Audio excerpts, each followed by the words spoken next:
भगवान श्री कृष्ण चंद्र की, निताय गौर राधा गिरिधरी का संदारती की, तुलसी महारानी का संदारती की, हरिनाम संकीर्तन की, फूल करताल की, गवैया बछैया की, आपन अपन गुरुदेव की, आपन अपन इष्टदेव की, आज के आनंद की, चार धाम की, चारि संप्रदाय की, चारि आचार्य की, कामन द्वारा की, बलभद्र आक्रा की, अनंत कोटि वैष्णव की, जय जय श्री राधे श्याम।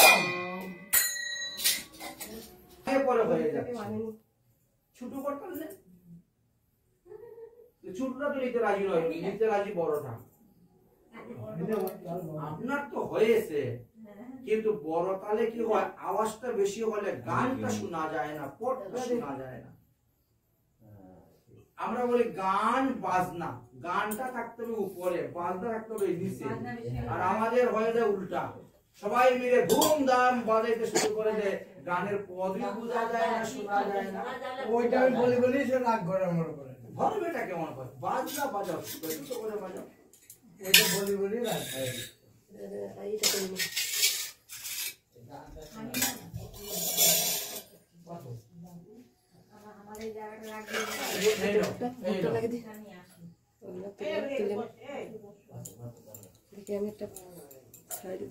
আমি ওই দিকে যাবো, ওই দিকে না গেলে ভিডিওটা সুন্দর হয় না। এই সিঁড়ি সিঁড়ি দেখতে ভালো লাগে না দেখতে। আচ্ছা আচ্ছা বলেছেন, ঠিক আছে। আমি কয়েকবারই করলাম, দেখলাম হলো না না। হ্যাঁ ওই সিঁড়ি, হ্যাঁ ওই সিঁড়ি সিঁড়ি দেবো না না, দাদা একটু করেন তো, মানে জানি না।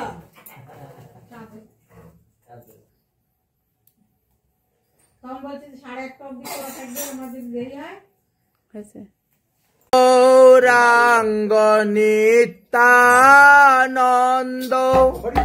শ্রী অদ্বৈত চন্দ্র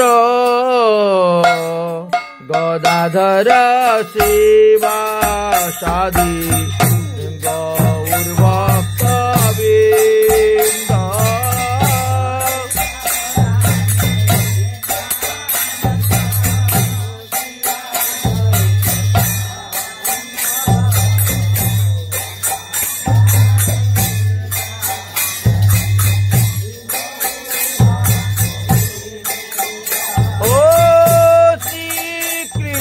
চৈতন্য প্রভু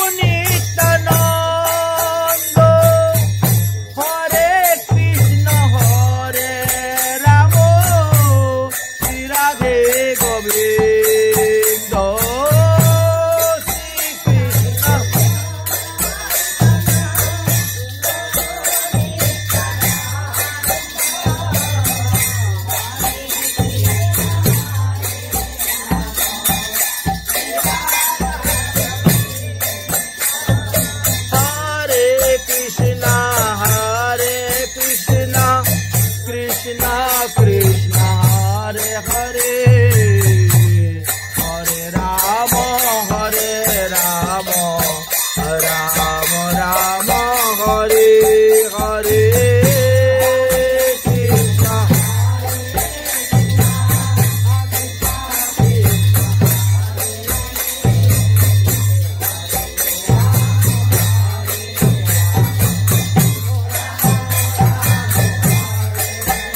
হরে কৃষ্ণ হরে কৃষ্ণ কৃষ্ণ কৃষ্ণ হরে হরে হরে রাম রাম রাম হরে হরে হরে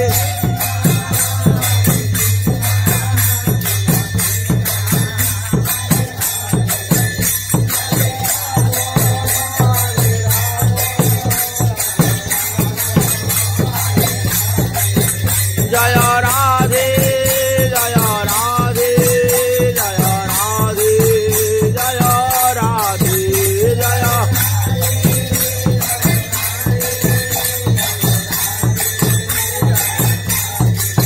অনিতাই গৌর হরি বল হরি বল হরি বল হরি বল হরি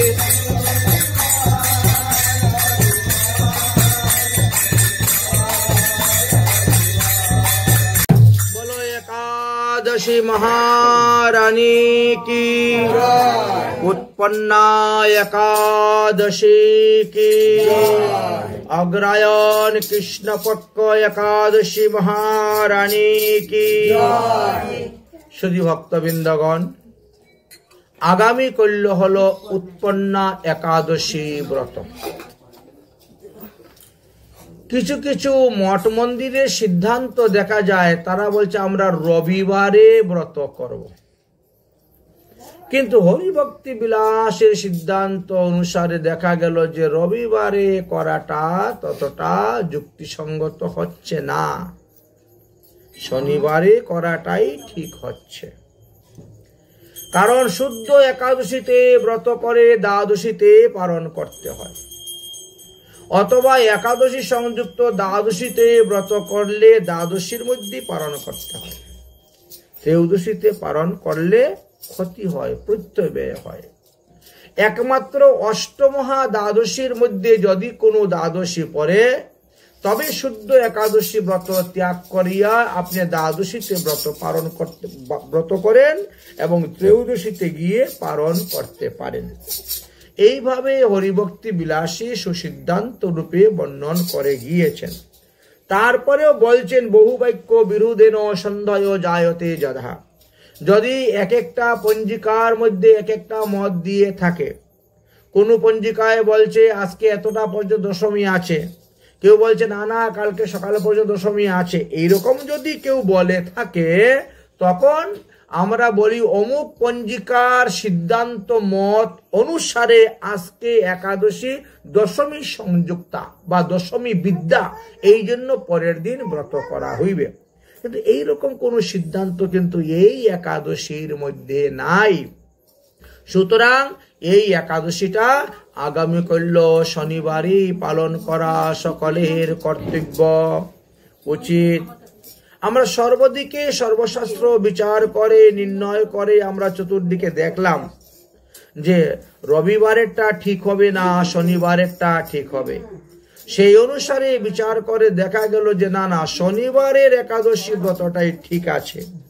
কিন্তু রবিবারে আপনাকে পালন করতে হবে 10:39 পরে এটা ভারতবর্ষের সিদ্ধান্ত অনুসারে কেননা বলছেন যে দেখো দ্বাদশীর প্রথম বাক্যে হরিবাসর বলা হয় দ্বাদশীর প্রথম যে ভাগ সেই ভাগটাকে হরিবাসর বলা হয়ে থাকে দ্বাদশীর প্রথম ভাগকে হরিবাসর বলা হয় তাহলে এই দ্বাদশীকে যদি 4 ভাগ করা হয় 4 ভাগের প্রথম ভাগকে বলা হচ্ছে এই কারণে আমাদেরকে 10:39 গতে মানে পরে গিয়ে পালন করতে হইবে এই একাদশী ব্রতের সম্পর্কে আমাদের বিভিন্ন শাস্ত্র বিভিন্ন ভাবে আমাদেরকে বর্ণন করে গিয়েছেন বলে গিয়েছেন সকলেরই কর্তব্য একাদশী ব্রত পালন করা। আমরা জানতে পারলাম যে মহারাজ রুকনাঙ্গদের কৃপাতে আমরা এই একাদশী ব্রতের তত্ত্বকথা পেয়েছি। মহারাজ রুকনাঙ্গদের কৃপাতে সত্যযুগে সমস্ত বিশ্ব ব্রহ্মাণ্ডে একাদশী ব্রতের মহিমার কথা ছড়িয়ে পড়েছিল। রুকনাঙ্গদ এমন ভাবে ব্রত করতেন যে তিনার ঘোড়াশালার ঘোড়াকে পর্যন্ত একাদশী দিন খেতে দিতেন না, গোশালার গাভীগুলাকে গরুগুলাকে খেতে দিতেন না, এমনকি পশু পাখিকে পর্যন্ত খেতে দিতেন না। যদিও ব্রতটা তো মানুষের জন্য, কিন্তু ইনি পশু পাখিকেও ব্রত করাতেন। তিনার এই ব্রতের প্রভাবে নরককুণ্ড সব খালি হইতে শুরু হয়ে গেল। কারণ যে ব্যক্তি একাদশী ব্রত করে তার পিতৃপক্ষের 10 পুরুষ, মাতৃপক্ষের 10 পুরুষ আর পত্নীপক্ষের 10 পুরুষ যদি কেউ নরকে থাকে, শ্বশুর কুলের সব উদ্ধার হয়ে যাবে। এখন নরককুণ্ড এইভাবে খালি হতে শুরু হয়ে গেছে। ধর্মরাজ যম একেবারে কর্মশূন্য হয়ে পড়েছেন। তিনি তো সমস্ত মৃত ব্যক্তিদেরকে নিয়ে রাজত্ব করেন, এই জন্য তিনি কর্মশূন্য হয়ে পড়েছেন।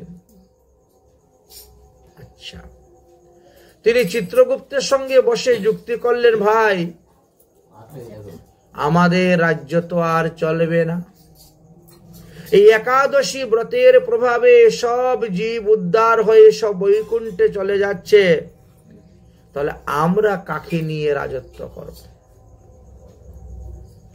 এই চিন্তার মধ্যে পড়ে গেলেন।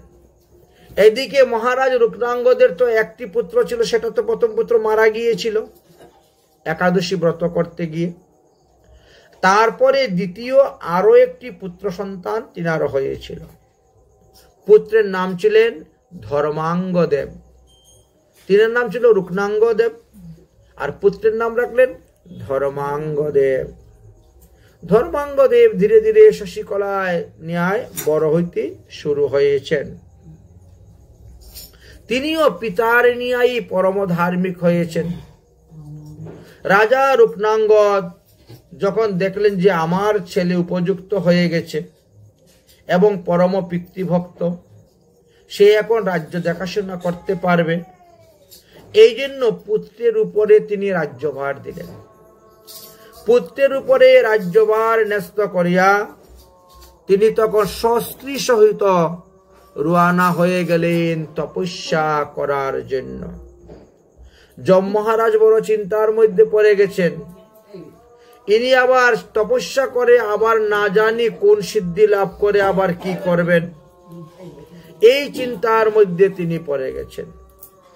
এদিকে কোন এক সময়ে ভ্রমণ করতে করতে দেবর্ষি নারদ তিনি জমপুরীতে গিয়ে উপস্থিত হয়েছেন, আর ওদিকে মন্দারাচল পর্বতে গিয়ে বসেছেন রুকনাঙ্গদ রাজা তপস্যা করার জন্য।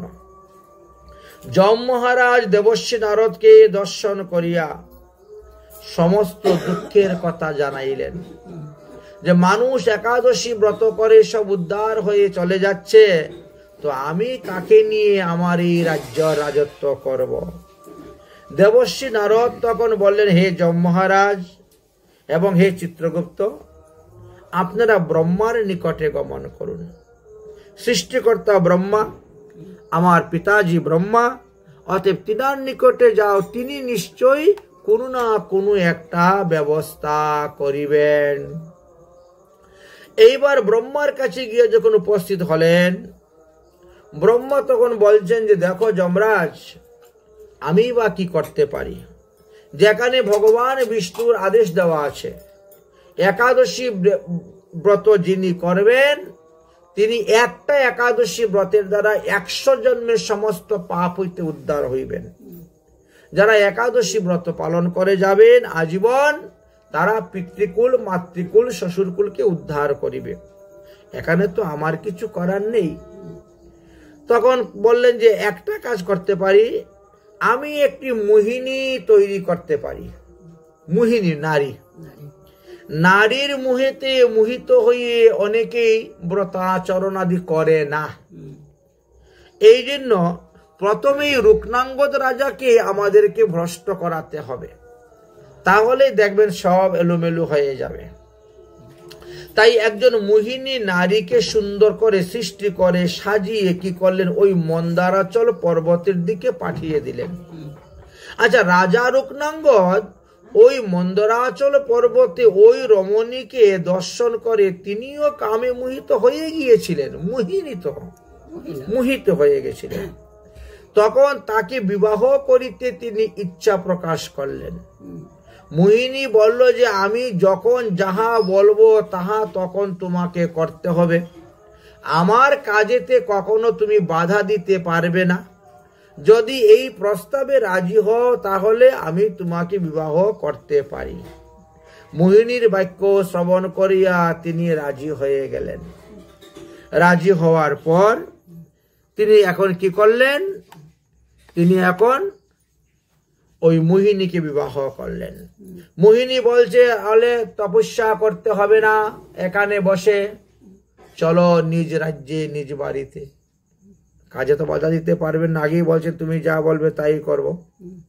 এবার তিনি নিজ বাড়িতে এসে উপস্থিত হয়েছেন। আরম্ভ কার্তিক ব্রত।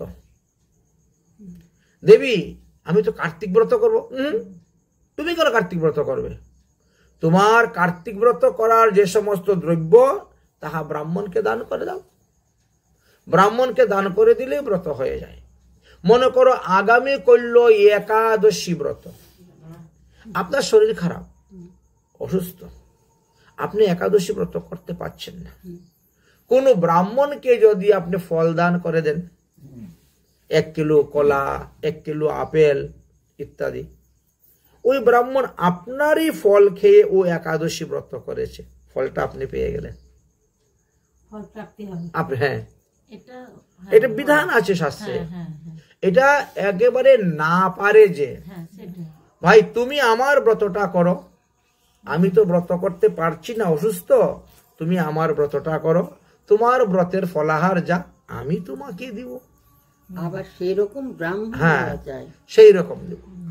তো এইভাবে বর্ণন করা আছে, অতএব তুমি দিয়ে দাও।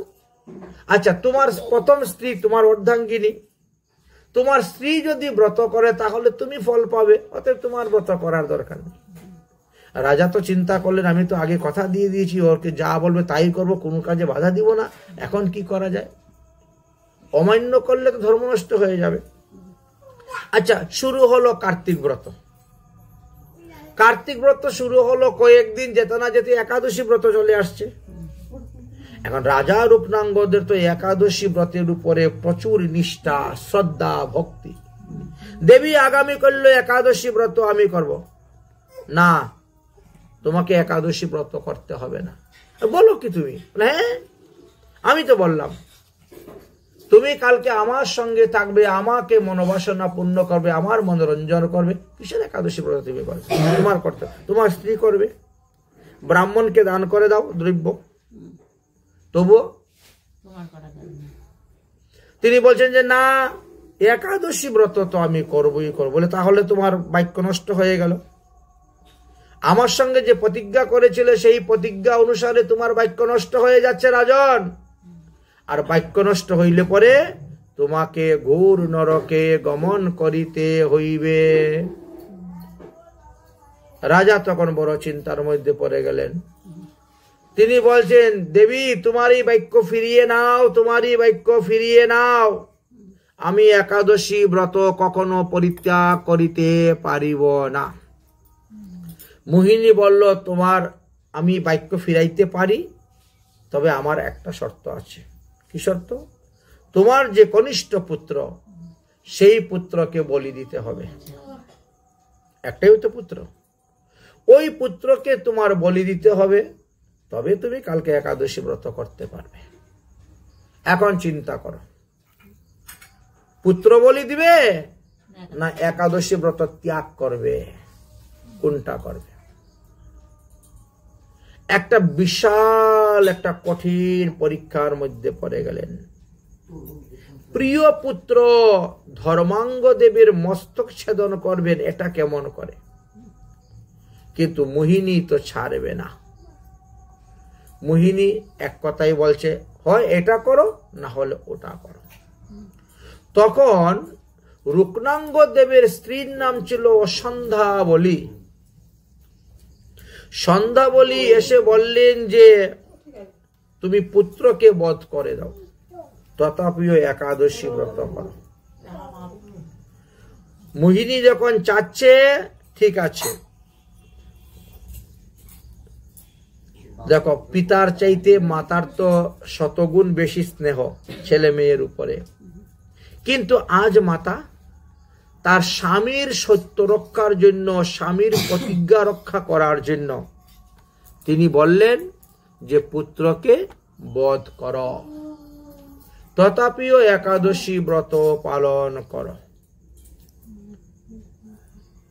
রাজা রুকনাঙ্গ তখন প্রস্তুত হলেন, রাজি হলেন, ঠিক আছে, আগামীকাল সকাল বেলায় আমি পুত্রকে বধ করব, তার মস্তক ছেদন করে তোমার হাতে অর্পণ করব, তোমার প্রতিজ্ঞা অনুসারে তাই হবে, তথাপিও তুমি আমাকে একাদশী ব্রতের বাধা দিতে পারবে না।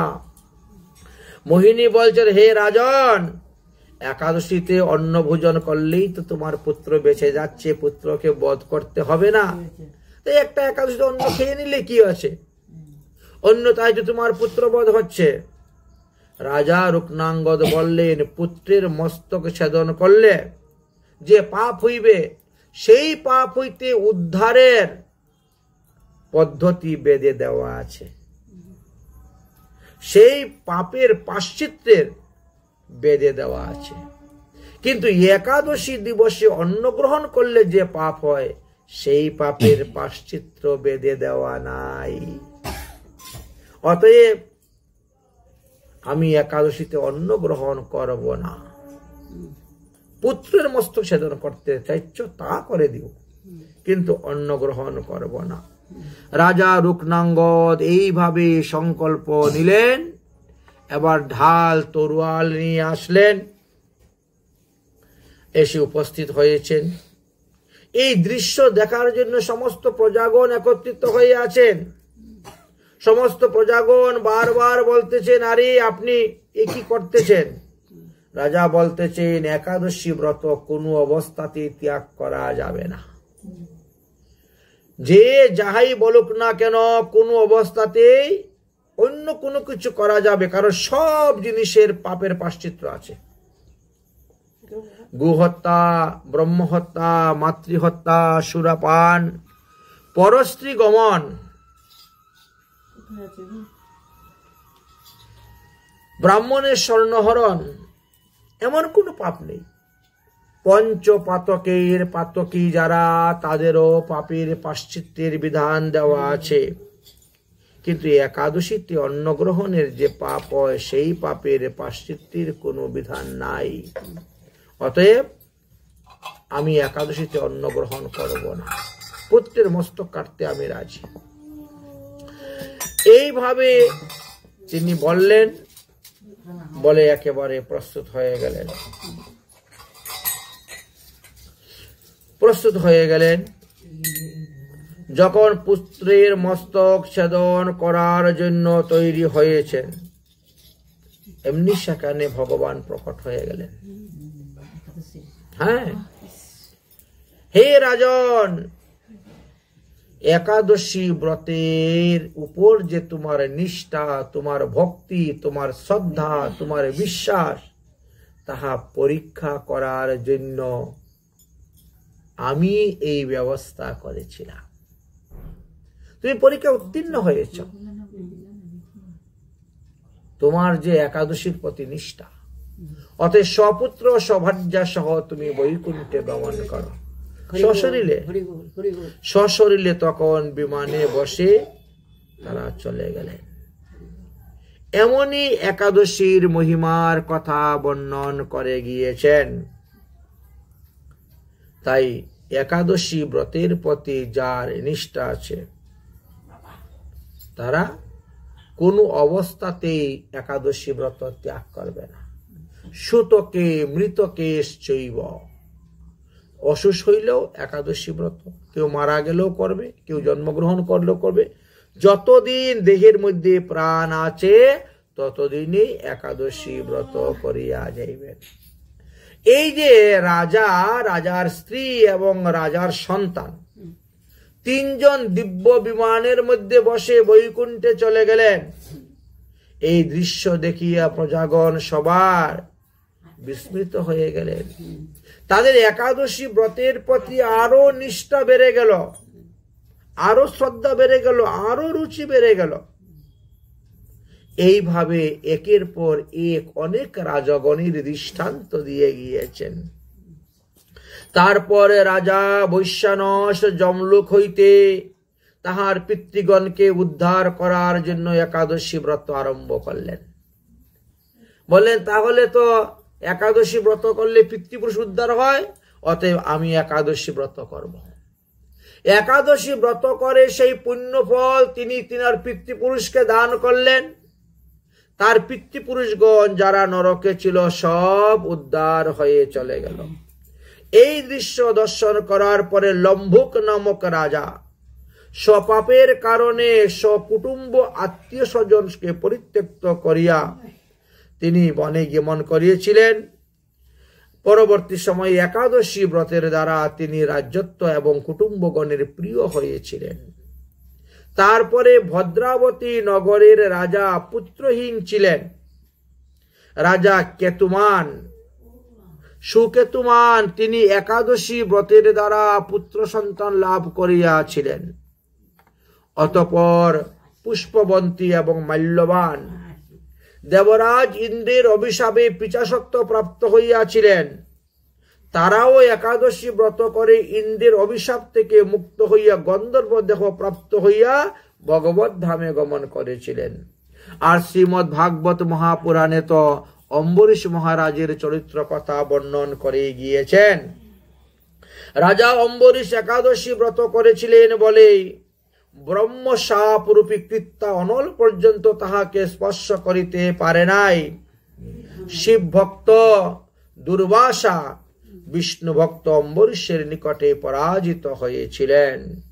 ধৃষ্টবুদ্ধি নামে এক ব্যক্তি একাদশী ব্রত করিয়া আত্মীয় স্বজনের অত্যন্ত প্রিয় হয়েছিলেন এবং দেহান্তে তিনি বৈকুণ্ঠে গমন করেছিলেন। ললিত নামক গন্ধর্ব রাজা পুণ্ডরিকের অভিশাপে রাক্ষস দেহ প্রাপ্ত হয়েছিলেন।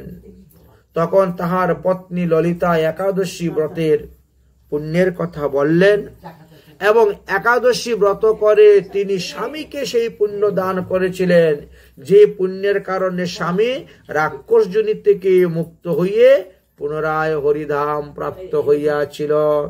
তাই একাদশী ব্রতের ফল আপনি অন্যকেও দান করতে পারেন, এতে কিন্তু আপনার ক্ষয় হবে না, ক্ষতি হবে না, আপনার কমবে না। আমি একাদশী ব্রত করলাম, এই একাদশী ব্রতের ফল আমি আমার স্বামীকে দান করলাম, বা আমি আমার শ্বশুরকে দান করলাম, আমি আমার অমুককে দান করলাম, সে উদ্ধার হয়ে যাবে, সে মুক্ত হয়ে যাবে, তোমার কিন্তু ক্ষয় হবে না, কমবে না পুণ্য। ব্রতং চকার মেধাবী দ্বাদশ্যাং পিতৃবাক্যত অপ্সরা পর্ষদোষেন মুক্তমাবৃতম নির্মলম দুতি। পিতৃজ্ঞার কারণে মেধাবী মুনি তিনি এক অপ্সরার সঙ্গে 56 বৎসর ভোগ করেছিলেন। যে পাপ থেকে, অগম্যাগমন পাপ থেকে মুক্তির জন্য তখন তিনার পিতা বললেন, পুত্র তুমি একাদশী ব্রত করো। এই যে চৈত্র মাসের কৃষ্ণপক্ষে আসে পাপ মোচনী একাদশী ব্রত, এই ব্রতের দ্বারা যত অগম্যাগমন পাপ আছে সমস্ত পাপের নাশ হয়ে যায়। এই জন্য বললেন পিতৃজ্ঞায় মেধাবী মুনি এই একাদশী ব্রত করে তিনি মুক্ত হয়েছিলেন। একাদশী ব্রত নাপি মান্দারা সর্গগতি, মান্দাতা একাদশী ব্রত করে সশরীরে স্বর্গে গিয়েছিলেন। এমনকি সগর রাজা, সগরস্থ কুকুবৈশ্য মুচুকুন্দ মহামতি, মুচুকুন্দ পর্যন্ত একাদশী ব্রত করে নিষ্কণ্টক রাজ্য তারা পালন করেছিলেন। ধুন্ধুমারি রাজগণ একাদশী ব্রত করিয়া নিষ্কণ্টক রাজ্য লাভ করেছিলেন, দেহান্তে বিষ্ণুলোকে গমন করেছিলেন। হেমমালী নামক যজ্ঞ কুষ্ঠ রোগ সভান্ধ অভিশাপ একাদশ্যাং ব্রতং কৃত্বা চন্দ্রতুল্য ভুবুদ্বহ। হেমমালী নামক যক্ষ এই কুবেরের অভিশাপে তিনি কুষ্ঠরোগগ্রস্ত হয়েছিলেন। একাদশী ব্রতের দ্বারা কুষ্ঠরোগ থেকে মুক্ত হয়েছিলেন এবং তিনি পুত্র পুত্রাদি ক্রমে রাজ্য সুখ ভোগ করে দেহান্তে হরিধামে গমন করেছিলেন। হরিশ্চন্দ্র রাজা হরিশ্চন্দ্র রাজ্যামপি কৃত্তা একাদশী ব্রতম তেন লব্ধা মহি রাজ্যং বৈকুণ্ঠ পুরো যজো। এই রামচন্দ্রের পূর্বপুরুষ হরিশ্চন্দ্র মহারাজ, তিনি একাদশী ব্রতের প্রভাবে তিনার হারানো রাজ্যকে আবার পুনরায় ফিরে পেয়েছিলেন। তিনার মৃত পুত্রকে পুনরায় জীবিত করতে পেরেছিলেন। তিনার হারানো স্ত্রীকে তিনি পুনরায় পেয়েছিলেন এবং গ্রামবাসী সবাইকে নিয়ে তিনি বৈকুণ্ঠের দিকে রওনা হয়ে গিয়েছিলেন। একাদশী ব্রতের দ্বারা নিজে উদ্ধার হইবেন এবং অন্যকে উদ্ধার করতে পারিবেন। সত্যযুগে মুচুকুন্দের জামাতা শুভন এই একাদশী ব্রত করিয়া তিনি দেবলোক প্রাপ্ত হইয়ে দেবতা হয়েছিলেন। একজন মানুষ সাধন ভজন করে দেবতা হতে পারে, ইন্দ্র হতে পারে, ব্রহ্মা হতে পারে। ভজন সাধনের দ্বারা ব্রহ্মত্ব লাভ করা যায়। এমনকি ভগবান রামচন্দ্র পর্যন্ত একাদশী ব্রত করেছেন, তারও প্রমাণ শাস্ত্রে দেওয়া আছে। পুরা শ্রী রামচন্দ্রেন কৃত্যম একাদশী ব্রতম সমুদ্র সেতু বন্ধনার্থ রাবণশ্চ বধায়শ্চ। রাবণকে বধ করার জন্য, সেতু বন্ধন করার জন্য ভগবান রামচন্দ্র ত্রেতা যুগে একাদশী ব্রত করে গিয়েছেন। তার দৃষ্টান্ত পুরাণের মধ্যে আলোচনা করা আছে।